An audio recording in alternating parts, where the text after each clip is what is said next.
On May 1st, 1776, 5 men gathered around a table in Ingolstadt, Bavaria. Leading them was a local professor of canon law, the 28-year-old Adam Weishaupt. They gathered to inaugurate a new secret society, the Order of Perfectibilists. Its name soon changed to the Order of the Illuminati, or in German, the Illuminatenorden, the Order of the Enlightened. Its totem was the owl of Minerva, or Athena, the ancient goddess of wisdom. Another symbol was a dot in a circle representing the all-seeing eye. Not the all-seeing eye of God, but of the mysterious, unknown superiors to whom the order answered. The day, May 1st, marked an ancient fertility festival, and it was the extension of the preceding Walpurgis Night, long associated with witchcraft and evil spirits. Weishaupt's tiny order had grand ambition. Their aim was to make men free and happy. But first, they had to make them good. Weishaupt envisioned nothing less than a world revolution that would result in a universal republic, a new world order. This necessitated destruction of Christianity and all other forms of religion. It also meant the annihilation of all governments. The new order would bring liberation from all social, moral, and religious restraint and embrace absolute equality and social fraternity. Religious superstition would be replaced with atheism for the masses and a kind of enlightened pantheism for the higher classes. A communism of goods would govern economics. The benevolent, enlightened elite, the Illuminati, would reign over this earthly paradise. As Weishaupt put it, the superiors of Illuminism are to be looked upon as the most perfect and the most enlightened of men. No doubts are to be entertained even of their infallibility. Down with the old masters. Say hello to the new masters. I bet that even if you've never taken notice of secret societies before, you've heard of the Illuminati.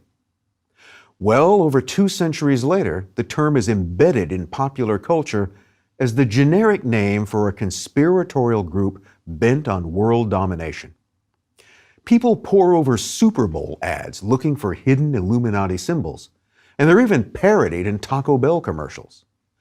The Bavarian Illuminati have spawned a cottage industry of conspiracy theory. In this lecture, we're going to explore the roots of Weishaupt's creation, what it believed, what it did, and its legacy. Perhaps its survival. The Illuminati were very much a creature of the 18th century Enlightenment, a time that, while it's mostly identified with the flowering of reason and science, also saw an explosion of interest in mysticism and the occult. The century that produced the French philosophers Diderot, Rousseau, and Voltaire also gave us the Italian forger and swindler Alessandro Cagliostro, the German hypnotist Friedrich Anton Mesmer, and the ageless alchemist, the Count of Saint-Germain. There is nothing new about Weishaupt's utopian vision. The term Illuminati has been used many times before. In the classical age, any initiate of a mystery cult was considered an Illuminatus. The same was true for a Christian who'd undergone baptism. In essence, what Weishaupt envisioned was the realization of heaven on earth, the immanentizing of the Escheton. That notion goes back a long, long time. A 5th century Persian prophet named Mazdak imagined something much the same. Another version is the millennial paradise that many believe Christ will usher in on his return, or the perfect kingdom Jews anticipate with the Messiah. The difference is that Weishaupt's perfect kingdom would be instituted by humans themselves, at least the illuminated ones. Weishaupt's original contribution to this ancient theme was organization. As opposed to open proselytizing, mass movements, and direct confrontation, he advocated secrecy, or more to the point, conspiracy. The great strength of our order lies in its concealment, he decreed, Let it never appear in any place in its own name, but always covered by another name and another occupation. Besides Weishaupt's lack of originality, there was the question of whether he was the real master of his conspiracy or the tool of something bigger. Occult and Masonic scholar Manly P. Hall claimed that the Bavarian Illuminati were but a fragment of a larger movement. Hall viewed Weishaupt as a faithful servant of a larger cause, and that behind him moved the intricate machinery of the secret schools. Hall warned that the mystery schools never trust their full weight to any perishable institutions. The Bavarian Illuminati were a chapter in a story, not the whole story. Outwardly, Weishaupt and his brethren came nowhere near to achieving their lofty ambitions. The Bavarian Illuminati officially lasted barely a decade. The group is easy to dismiss as another of history's countless failed pipe dreams. But it's not as simple as that. The Illuminati were never rounded up or brought to account. Weishaupt lived to write, plot, and influence until his death in 1830 at the ripe age of 82. Nor was the Society's organization seriously disrupted. After all, it was invisible. Remember, Weishaupt decreed that the order's strength lay in concealment and that it would always appear under other names. How do you ban that? Like other secret societies in history, such as the Templars, Assassins, Cathars, and still more before them, there's every reason to suppose that the Illuminati carried on in one form or another. You could argue that being exposed was the best thing that ever happened to the Illuminati. There's no such thing as bad publicity. Exposure spread the name of the order far and wide. People who might never have heard of it now did, and as many were intrigued as repulsed. Some even argue that Weishaupt himself blew the order's cover for precisely that reason. In other words, it was part of his plan. So who was Adam Weishaupt? His full name was Johann Adam Joseph Weishaupt.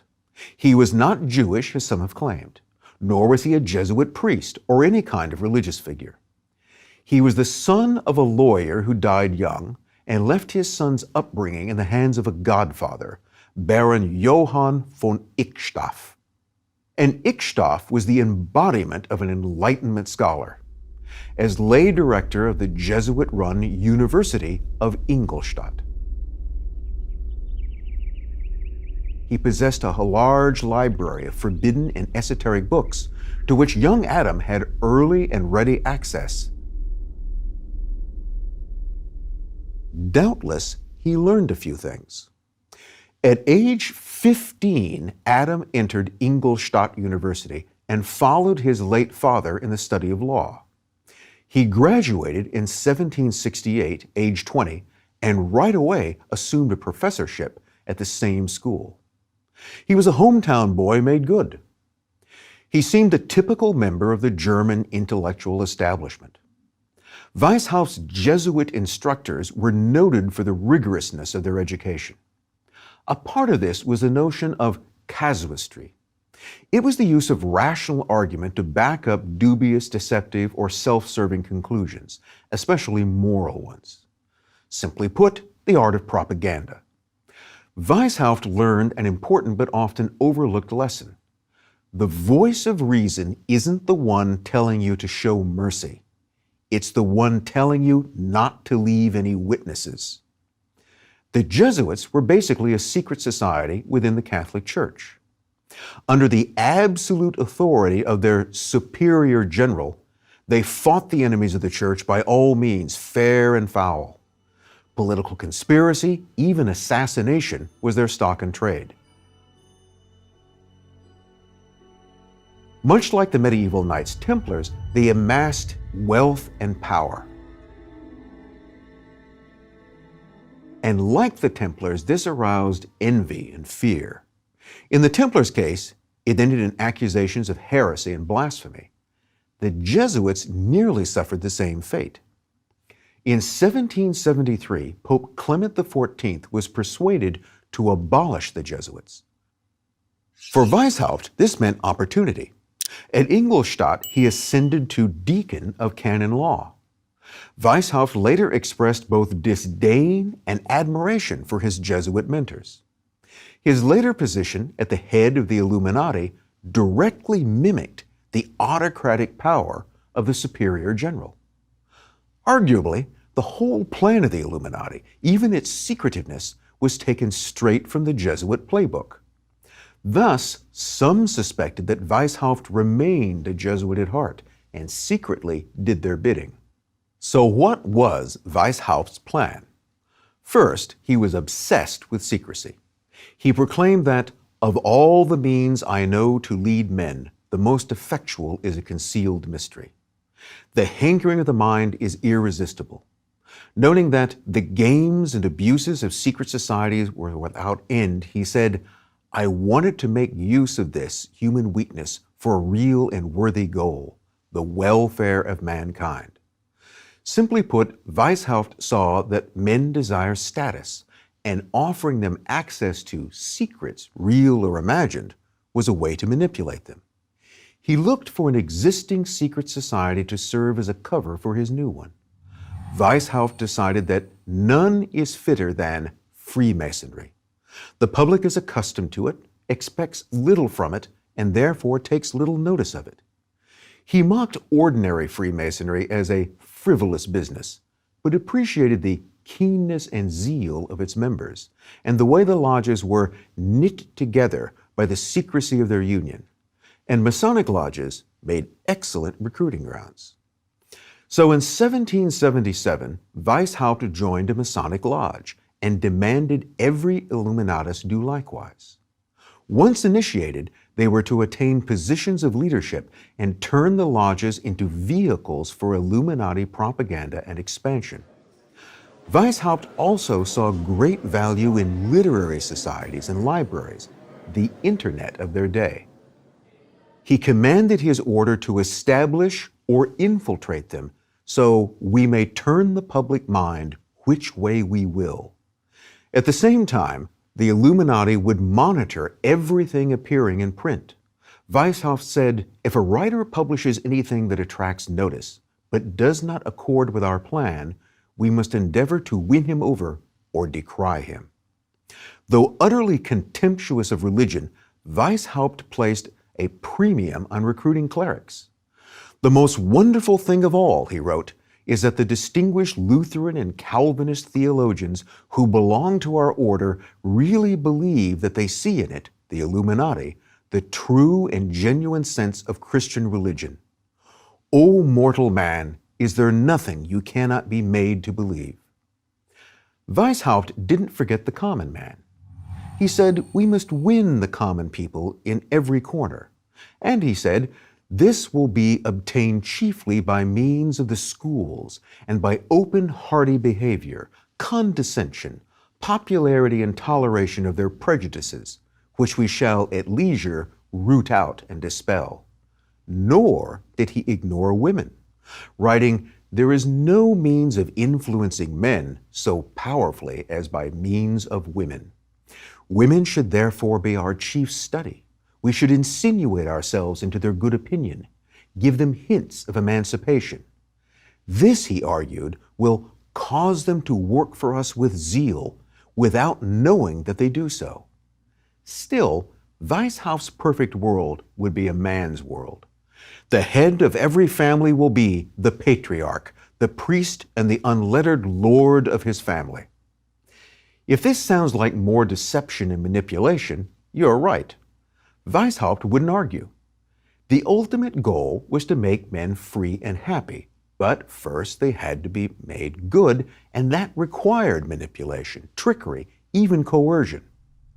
While the Illuminati would be the enlightened aristocracy of the New World Order, even they weren't equal or free. A recruit or novice was under the complete control of his recruiter or insinuator. Novices were told what to read, how to think, and they kept a daily account of their every thought and action. They also compiled detailed personal histories. They had no secrets from their insinuator and obeyed every command without question. Initiates received a special name, usually something classical. Weishaupt's was Spartacus. Curiously, many picked names connected to ancient mystery cults like Osiris, Pythagoras, or Attis. Once a novice received initiation into the next rank, the Brethren of Minerva, he had truly entered the Illuminati. There were also two higher ranks, minor and major Illuminatus, but Weishaupt decreed that no religionist, that is, anyone retaining a scrap of their old belief, could be admitted to them. Nor was there any room for patriotism. Absolute loyalty to the order and one's Illuminati superiors was the rule. The love of one's prince and of one's country are incompatible with the ultimate aims of the order. Ordinary morality was also forbidden. Calumnies, poisonings, assassinations, perjury, treasons, and rebellions were not crimes if done on the command of superiors and for the good of the order. It's that old saying, to the pure, all things are pure. At root, it was antinomianism, the rejection of all traditional rules and restrictions. The Illuminati later instituted more higher grades, unknown to the rank and file. There were Scotch Knights, a nod to the Masonic Scottish Rite, epopes, prefects, national directors, national prefects, and finally, the Grand Master, Adam Weishaupt himself. Illuminati propaganda insisted the order would free men from all religious prejudices, cultivate social virtues, and lead them to a speedy prospect of universal happiness in a state of liberty and moral equality, freed from subordination, rank, and riches. Weishaupt proclaimed, "My explanation is accurate and complete. My means are effectual and irresistible. Our secret association works in a way nothing can withstand, and man shall soon be free and happy." If any of this sounds familiar, it should. Everything about Weishaupt's Illuminism echoes the style, substance, and promise of later communism. Coincidence or inheritance? So how did Weishaupt's plan work in practice? Researchers like Terry Melanson, who maintains the Conspiracy Archives, identifies about 450 confirmed Illuminati. Other estimates range from 600 to 2,000. Regardless, a huge increase from the original 5. Still, secret societies always emphasize quality over quantity. Known Illuminati came almost exclusively from the 18th century intelligentsia. Lawyers, academics, physicians, writers, and theologians abound. Among them was Johann von Goethe, author of Faust and one of the most celebrated names in Western literature. And Goethe was confidential advisor to another Illuminatus, Duke Karl August of Saxe-Weimar. The Illuminati roster includes an astounding number of barons and counts, as well as more important aristocrats such as dukes and princes. Peasants, butchers, and chimney sweeps are absent. Jews, pagans, and ex-Jesuits were generally excluded, though exceptions were made. The great majority of Illuminati were Freemasons. Most were Germans, but there were brethren in Austria, Hungary, Switzerland, France, Denmark, and even Russia. There was an especially active cell in Naples, Italy. They played a guiding role in Naples' short-lived Parthenopean Republic in 1799. Weishaupt focused on recruiting what today we'd call influencers or opinion shapers. Illuminati brethren also mostly represented the have-somes of Enlightenment society as opposed to the have-nots and the have-everythings. They have some and they wanted more. They embodied both ambition and resentment. The same sort can be found in the driver's seat of almost every revolution. Marx, Lenin, and Castro would have felt quite at home. Despite the secrecy and conspiracy, Weishaupt's orders seemed to evaporate under scrutiny. But evaporated water doesn't cease to exist. it just goes somewhere else. Under pressure from the Church, Karl Theodor of Bavaria banned the Illuminati in 1784, and again in 1785, yet again in 1787, and again in 1790. Obviously, suppression wasn't easy, nor thorough. Outside Bavaria, the order was mostly unscathed. Weishaupt slipped away to nearby Gotha, and he was protected by its Illuminatus prince, Haver von Zwack. One of Weishaupt's most key lieutenants was briefly jailed but escaped to Paris in 1786. A year later, so did Johann Bode, whom Weishaupt made executive secretary of the order. The exposure of the Illuminati was at least partly the work of a disaffected brother, Baron Adolf von Knigge, who objected to Weishaupt's stiff-necked and authoritarian leadership. Von Knigge was also one who accused Weishaupt of secret Jesuitry. Earlier, I said that there were other Illuminati cults. Well, the term goes back to the mystery cults of the Roman Empire. Illuminism wasn't just a Western concept. In the 1500s, in what's now Afghanistan, a brotherhood appeared, the Roshaniya, or Illuminated Ones.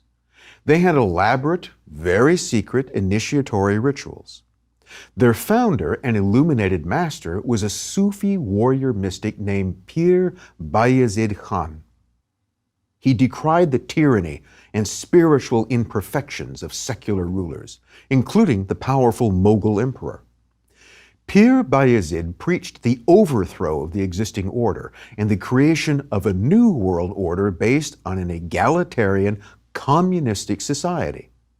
Men and women would enjoy a paradise of perfect equality under the benign guidance of an enlightened elite. Sounds familiar, yes? Was the Roshaniya just part of what author Manly Hall called the larger movement? Around the same time, in Spain, there were the Alumbrados, or Illuminados. They were first mentioned in 1492 and were supposed to have come to Spain from Italy. Church officials suspected them of being a survival of the earlier Cathars. Supporting the notion was the Alumbrados' rejection of the Catholic Church's authority and sacraments. Following masters guided by visions of angels and saints, these Spanish Illuminati sought mystical knowledge and ecstatic union with God. Once that was attained, you could indulge lusts and other desires all you wanted without actually sinning. To the pure, all things are pure, yet again.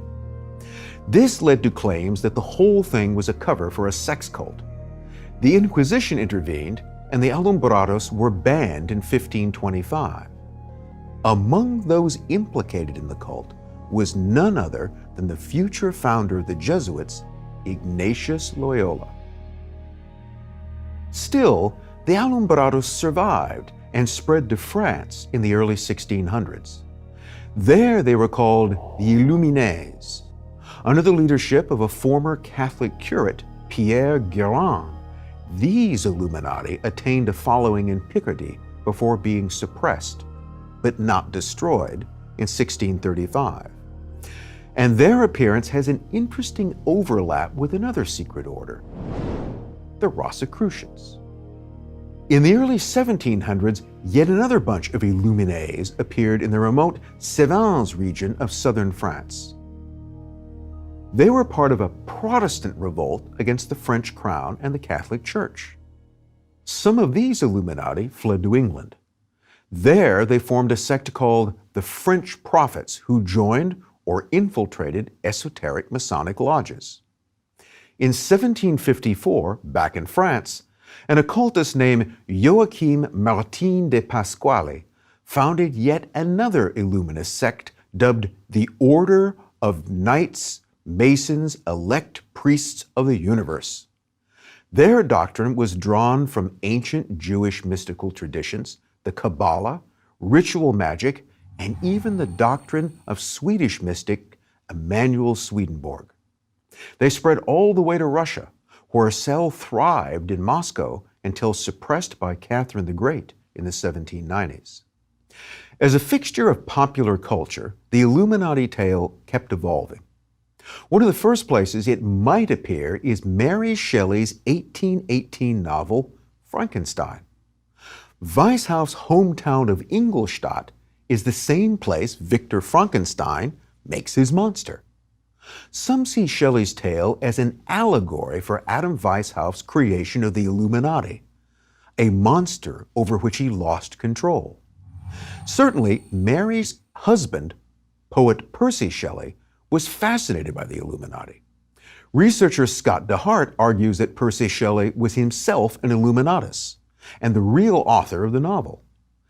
Weishaupt's secret society went on to become a stock villain in Gothic potboilers.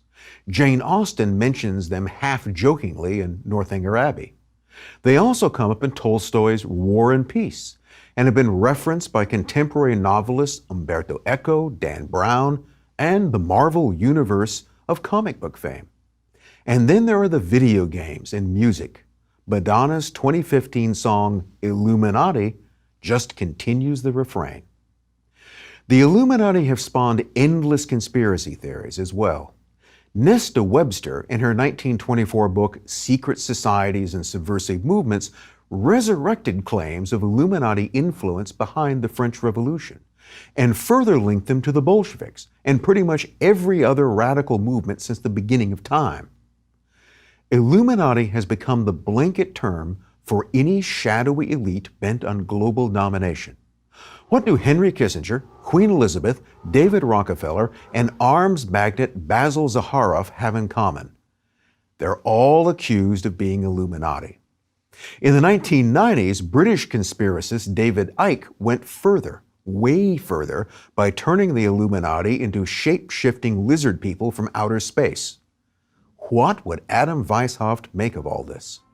Would he be disgusted that his plan for making men happy and free had been co-opted, corrupted, and lampooned? Or would he find satisfaction that the name has survived and that his secret society may have achieved power and influence beyond anything he could have imagined in 1776?